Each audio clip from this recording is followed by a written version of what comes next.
Hello guys, সবাই কেমন আছেন? আশা করি সবাই ভালো আছেন। তো আজকে আমরা একটি আরসি প্লেন নিয়ে আসলাম। এটি হলো বিগিনার্সদের জন্য বেস্ট একটি আরসি প্লেন। তো এই প্লেনটি কিভাবে বানাতে হয় এবং এটি আমরা কি কি ধরনের ইকুইপমেন্ট ইউজ করব, তো আমরা আজকে সেটি দেখাবো। তো আপনি যদি আমার চ্যানেলের নতুন দর্শক হয়ে থাকেন তাহলে অবশ্যই চ্যানেলটিকে সাবস্ক্রাইব করবেন আর পাশে বেল আইকনটা অবশ্যই ক্লিক করবেন। ফার্স্টলি আমাদের কম্পোনেন্ট হিসেবে আমাদের একটি ব্রাশলেস মোটর লাগবে, অ্যান্ড ব্রাশলেস মোটর কন্ট্রোলের জন্য একটি ব্রাশলেস ইএসসি লাগবে। তো এখন আপনাদের এই মোটরটি ডিপেন্ড করতেছে আপনাদের প্লেনের সাইজের উপর। আপনাদের প্লেনের সাইজ বড় হলে আপনাদের সেইভাবে আপনাদের সাইজ অনুযায়ী আপনাদের মোটর কিনতে হবে। অ্যান্ড আপনাদের আর লাগতেছে একটি লিপো ব্যাটারি। তো আপনারা 3 সেল লিপো ব্যাটারি ইউজ করবেন প্লেনের ক্ষেত্রে। অ্যান্ড একটি প্রোপেলার, আপনার প্লেনের কন্ট্রোল জন্য একটি প্রোপেলার অ্যান্ড একটি ব্যাটারি চার্জার। আর আপনার ট্রান্সমিটার, ট্রান্সফার অ্যান্ড রিসিভারের জন্য আপনাদের একটি ট্রান্সমিটার রিসিভার লাগবে। তো এটি হলো আমাদের এফএস ট্রান্সমিটার। তো গাইস, এখন আমাদের প্লেনের বডি তৈরির ক্ষেত্রে বা আমাদের প্লেনে আমরা এলিরন, এলিভেটর বা রাডার ইউজের ক্ষেত্রে যে বিষয়গুলো, সেটি হলো আমি এই বিগিনার্স প্লেন হিসেবে আমরা এখানে দেখতে পাচ্ছেন এটি হলো রাডার আর এটি হলো এলিভেটর। আমরা রাডার অ্যান্ড এলিভেটর ইউজ করছি, আমরা এখানে এলিরন ইউজ করিনি। তো এই প্লেনটিতে আমরা দুটি সার্ভো মোটর ইউজ করেছি। আপনারা দেখতে পাচ্ছেন দুটি সার্ভো মোটর আমি আগেই লাগিয়ে নিয়েছি। তো আপনারা অবশ্যই এই সার্ভো মোটরগুলো দেখে নেবেন। এটা আপনার হলো 9 গ্রাম সার্ভো। আপনার সাধারণ প্লেনের ক্ষেত্রে মানে আপনার বিগিনারদের জন্য 9 গ্রাম সার্ভো বেস্ট সার্ভো। তো আপনারা এই সার্ভো মোটরটি কিনবেন। আর আপনাদের প্লেনের বডি বানানোর জন্য আপনারা ডিফ্রন ফোম বা ককশিট ইউজ করতে পারেন। তো আমার এটি হলো ককশিটের তৈরি বডি। তো আপনারা আপনাদের হাতের কাছে যা থাকে, দেখা যায় আপনারা ডিফ্রন ফোম খুব একটি অ্যাভেলেবল পাওয়া যায় না, তো আপনারা চাইলে ককশিট দিয়ে আপনাদের প্লেনের বডি বানাতে পারেন। আমরা আমাদের প্লেনে মোটর লাগাবো। তো আমি আপনাদের সাজেস্ট করবো আপনারা মোটর মাউন্ট করার জন্য বডির সাথে আপনারা দেখা যায় অনেক সময় আপনারা এই মোটর মাউন্ট কিভাবে লাগাবেন, তো আপনারা সেই কম্পোনেন্ট পান না, কিভাবে কিসের সাথে প্লেনের সাথে অ্যাটাচ করবেন। তো আমি এখানে দেখতে পাচ্ছেন পিভিসি বোর্ড ইউজ করছি। তো আপনারা চাইলে পিভিসি বোর্ড বা অন্যান্য বিভিন্ন ধরনের কার্ডবোর্ড আছে, তো আপনারা ওগুলো ইউজ করতে পারেন। তো এখন আমি এটি মাউন্ট করব। তো আপনারা অবশ্যই খেয়াল রাখবেন আপনাদের মোটর মাউন্টের জন্য আপনাদের এই স্ক্রুগুলো ইউজ করতে হবে।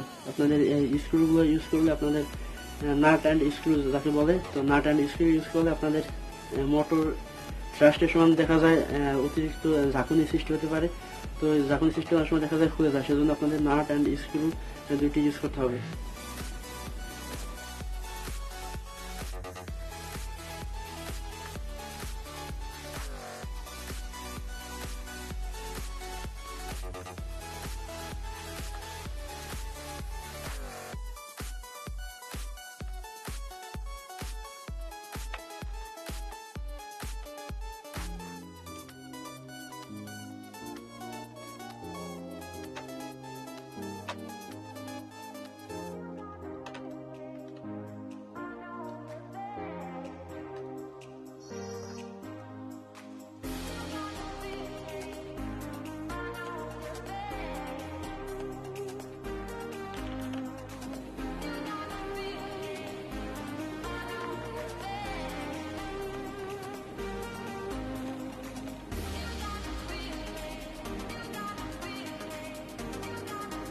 আমাদের প্লেনে আমাদের কম্পোনেন্টগুলো, আমাদের মোটর অ্যান্ড আমাদের সার্ভো আমরা লাগিয়েছি। তো এখন আমরা ইএসসি ব্যাটারি অ্যান্ড আমাদের ট্রান্সমিটারের সাথে রিসিভারে কানেক্ট করব। তো ফার্স্টলি আমাদের মোটরের সাথে আমাদের ইএসসি কানেক্ট করব। তো আমরা মোটরের 3টি ওয়্যারের সাথে ইএসসি 3টি ওয়্যার কানেক্ট করলাম। অ্যান্ড দেন আমরা রিসিভারটি কানেক্ট করব। তো এখন আমাদের রিসিভারে কানেক্ট করার জন্য আমাদের এই এফএস আই6 আমাদের 3 নং চ্যানেলে আমাদের রোটর, আমাদের মোটরের টোটাল, অ্যান্ড এটি আমাদের সার্ভোয়ের পাওয়ার হিসেবে ব্যাটারি দিয়ে পাওয়ার আসবে রিসিভারে। তো আমরা রিসিভারের 3 নং চ্যানেলে আমাদের ইউএসবি এর ওয়্যারটি কানেক্ট করলাম। তো এরপরে আমাদের যে কাজটি করতে হবে, আমাদের সার্ভো এর সাথে আমাদের রিসিভার কানেক্ট করব। তো এখন আপনারা দেখতে পাচ্ছেন আমাদের সার্ভো যে ওয়্যার, এটি খুব একটু লম্বা থাকে না। সার্ভো ওয়্যারটা সর্বোচ্চ এতটুকু লম্বা হয়। তো আপনারা এক্সট্রা ওয়্যার হিসেবে জাম্পার ওয়্যার ইউজ করতে পারেন। তো জাম্পার ওয়্যার আমি আপনাদের একটু পরে দেখাচ্ছি জাম্পার কোনটা। তো জাম্পার ওয়্যারের কানেকশন আপনারা এই যে সামনে দেখতে পাচ্ছেন, আমি জাম্পার ওয়্যার কানেক্ট করে সামনে নিয়ে আসলাম। তো এখন আমরা রিসিভারের সাথে জাম্পার ওয়্যার লাগাবো। তো অবশ্যই আপনারা আমার প্লেনের যে দুটি কন্ট্রোল সার্ফেস মানে সার্ভো ইউজ করছি, একটি হলো এলিভেটর আর একটি হলো রাডার। তো আমি রাডারটি 4 নং চ্যানেলে লাগালাম। আপনারা চাইলে 1 নং আর 2 নং চ্যানেলে রাডার অ্যান্ড এলিভেটর ইউজ করতে পারেন। তো আমি 4 নং চ্যানেলে আমার রাডার লাগালাম এন্ড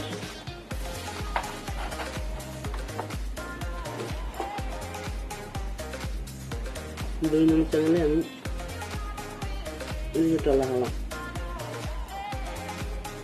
এখন আপনি চাইলে 1 নং চ্যানেলে সাধারণত এলিরন ইউজ করা হয়, তো আপনি চাইলে 1 নং চ্যানেলে রাডার লাগাতে পারেন। তো এটি আপনার উপর ডিপেন্ড করবে। তবে আমি সাজেস্ট করবো আপনারা 4 নং চ্যানেল সাধারণত রাডার হিসেবে কাজ করে, আপনারা 4 নং চ্যানেলে লাগান। আর কারো যদি মনে হয় যে আপনি 4 নং চ্যানেল লাগাবেন, তাহলে 4 নং চ্যানেল লাগাবেন। তো আমি আপনাদের ট্রান্সমিটার দেখাচ্ছি। এটি হলো 1 নং চ্যানেল। এই যে রাইট পাশে যে স্টিক দেখতে পাচ্ছেন, এটি ডানে বামে, এটি হলো 1 নং চ্যানেল, এটি হলো 2 নং চ্যানেল, আর এটি হলো 3 নং চ্যানেল। এটি হলো আমাদের থ্রোটল, আর এই হলো 4 নং চ্যানেল। তো আপনারা চাইলে এই 4 নং চ্যানেলটি ইউজ করতে পারেন, আর চাইলে আপনারা 1 নং চ্যানেলটি ইউজ করতে পারেন। তো এটি আপনাদের উপর ডিপেন্ড করবে, আপনাদের ইচ্ছার উপরে। সবগুলো কানেক্ট করলাম। আমাদের রিসিভারের সাথে আমাদের 3টি চ্যানেল ইউজ করা লাগবে। তো আমরা 3টি চ্যানেলে 3টি লাগালাম। তো আমি এর আগে কয়েকটি ভিডিওতে কীভাবে ইলেকট্রনিক্স কানেক্ট করতে হয় আমি দেখিয়েছি। তো আপনাদের যদি কারো কোনো সমস্যা হয়, তাহলে আমাকে একটু কমেন্ট বক্সে জানাবেন। আমি আপনাদের আরেকটি ভিডিও নিয়ে আসবো যদি আপনাদের কোনো ভিডিও লাগে।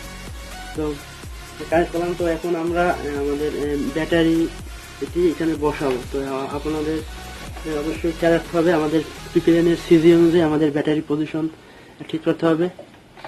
তো আমি ব্যাটারি বসালাম, দেন এখন আমি আমার ট্রান্সমিটার কানেক্ট করবো। তো ট্রান্সমিটার কানেক্ট করার জন্য আমাদের ব্যাটারি লাগবে।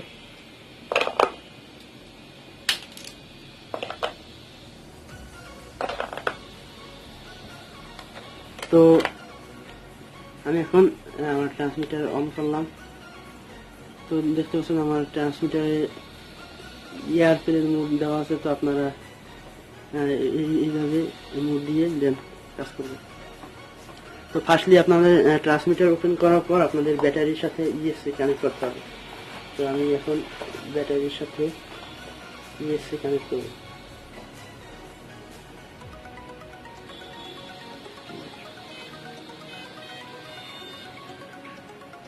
তো আমি আমার ব্যাটারির সাথে ইউএসবি কানেক্ট করলাম। তো এখন আমরা টেস্ট করবো আমাদের অল কানেকশন ওকে আছে কিনা।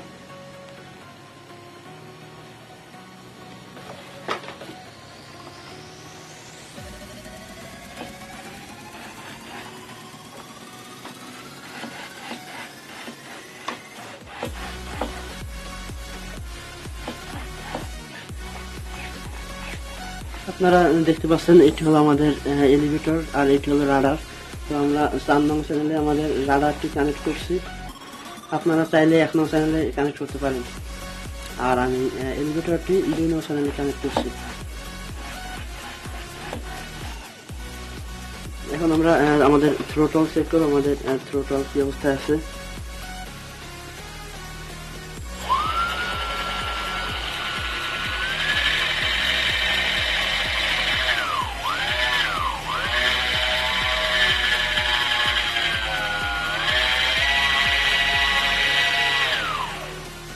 আপনারা দেখতে পাচ্ছেন আমাদের থ্রোটল ওকে। তো এই আমাদের ফুল সেটআপ ওকে। তো এখন আমি আপনাদের সার্ভো সাথে আমাদের প্লেনের যে কানেকশন যে বিষয়টা সেটা হলো আপনারা দেখতে পাচ্ছেন।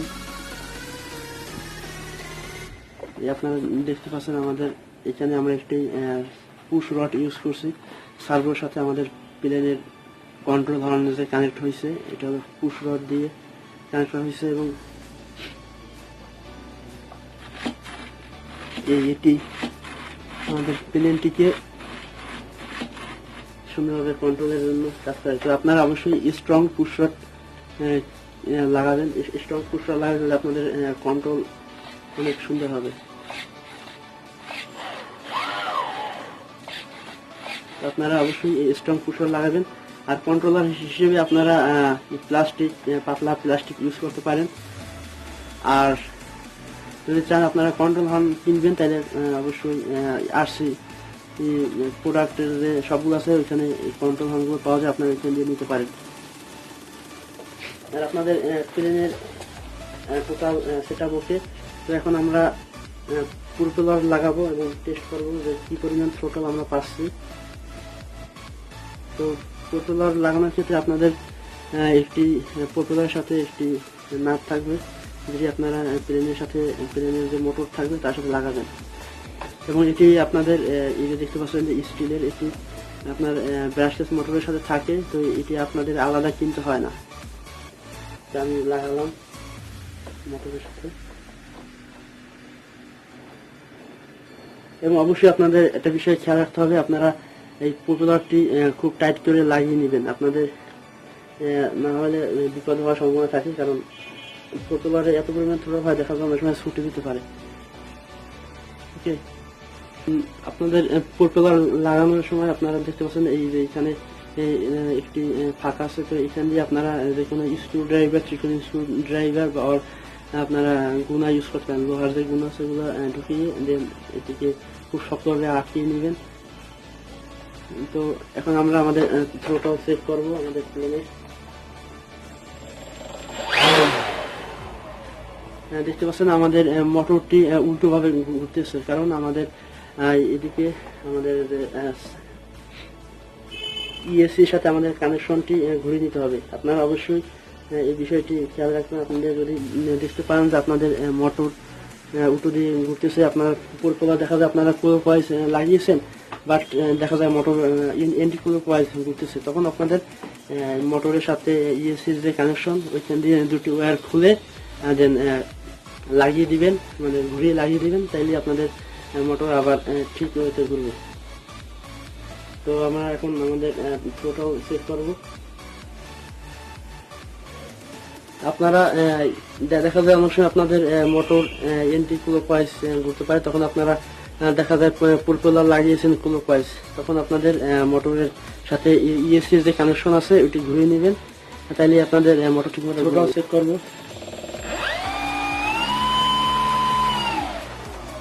দেখতে পাচ্ছেন আমাদের থ্রোটল এত পরিমাণ শক্তিশালী যে আমরা ধরে রাখতে পারতেছি না, খুব শক্তিশালী।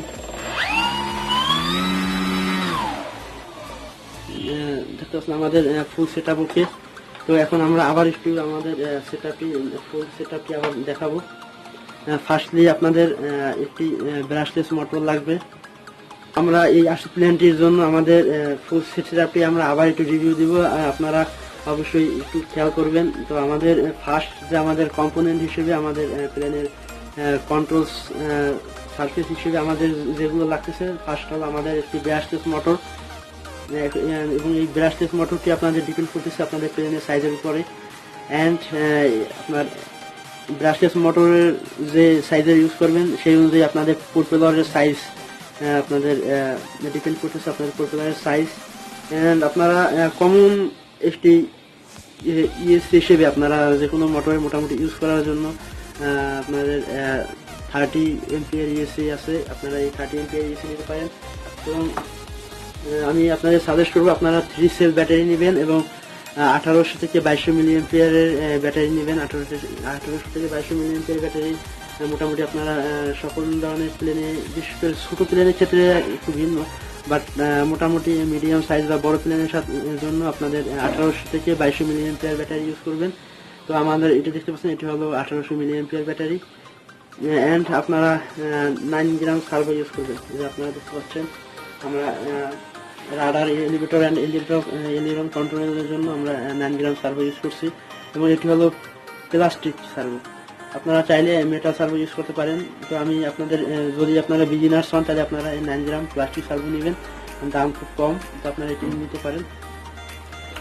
অ্যান্ড আপনাদের এক্সট্রা ওয়্যার হিসেবে আপনারা জাম্পার ওয়্যার দেখতে পাচ্ছেন সার্ভোর সাথে আপনারা দেখা যায় আপনাদের সার্ভো পিছনে আছে আপনাদের রিসিভার সামনে, তখন আপনারা এক্সট্রা ওয়্যার হিসেবে এই জাম্পার ওয়্যারগুলো নিতে পারেন। আর ট্রান্সমিটার রিসিভার হিসেবে আপনারা আমি আপনার সাজেস্ট করবো আপনারা ইপিএস i6 নেন বা আপনারা CT6B আছে ফ্লাই স্কাইয়ের CT6B একটা আছে, তো আপনারা ওটি নিতে পারেন। আর আমি সাজেস্ট করবো আপনারা ইপিএস i6 নেন, তাহলে আপনারা এটিতে আপনারা আপনার ইচ্ছে মতো প্রোগ্রাম দিয়ে আপনাদের বিভিন্ন মডেলের প্লেনের জন্য বিভিন্ন ধরনের প্রোগ্রাম দিয়ে বা আপনারা ড্রোনের প্রোগ্রাম দিয়ে খুব ইজিলি এটি ইউজ করতে পারেন। তো এই ছিল আজকের সেট আপ। তো প্লেনটির আর কোনো বিষয় আপনারা জানা যদি দরকার হয় বা আপনাদের জানতে ইচ্ছে হয় তাহলে আপনারা অবশ্যই কমেন্ট বক্সে জানান। ওকে গাইস, দেখা হবে পরবর্তী ভিডিওতে। আজকে এই পর্যন্ত।